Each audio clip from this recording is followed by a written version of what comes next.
স্বপ্ন ছিল শিক্ষক হয়ে শিক্ষার্থীদের মাঝে দেশপ্রেম ও দায়িত্ববোধ জাগিয়ে তুলবেন এবং ছোট বোনকে ডাক্তার বানাবেন। সেই স্বপ্নকে ধারণ করে পড়াশোনাও করছিলেন চট্টগ্রাম কলেজে। কিন্তু ২৪ বছর বয়সে ২৪ জুলাই অভ্যুত্থানে সকল আশার প্রদীপ নিভে গেল। কথাগুলো বলছিলেন জুলাই অভ্যুত্থানে চট্টগ্রামের প্রথম শহীদ কক্সবাজারের পেকুয়ার সন্তান ওয়াসিম আকরামের মা জোছনা বেগম।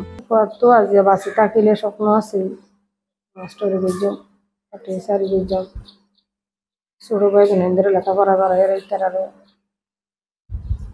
ডাক্তার বানায় নিলে হয়তো ছোট বোনেদের বাজে যে আশা বুঝলাম এই আশা তো আল্লাহ পূরণ না করে।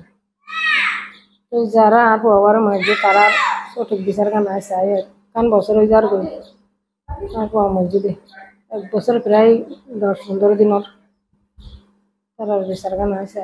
মোহাম্মদ ওয়াসিম আকরাম ১৬ জুলাই চট্টগ্রামের মুরাদপুর এলাকায় কোটা সংস্কার আন্দোলনে সংঘর্ষে নিহত হন।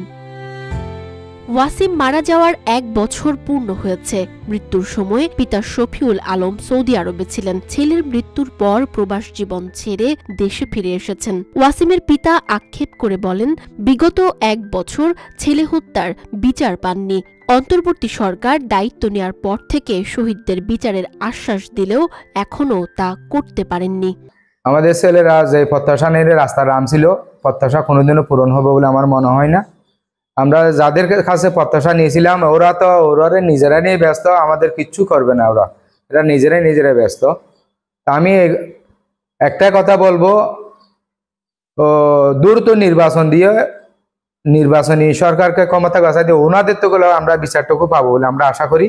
পেকুয়া উপজেলার সদর ইউনিয়নের বাঘগুজারা বাজার পাড়ায় ওয়াসিমের বাড়ি। তিনি চট্টগ্রাম কলেজে ৪র্থ বর্ষে পড়তেন। চট্টগ্রাম কলেজ ও পেকুয়া উপজেলা ছাত্রদলের রাজনীতির সঙ্গেও যুক্ত ছিলেন তারা ৫ ভাই বোন। তাদের মধ্যে ওয়াসিম ছিলেন তৃতীয়।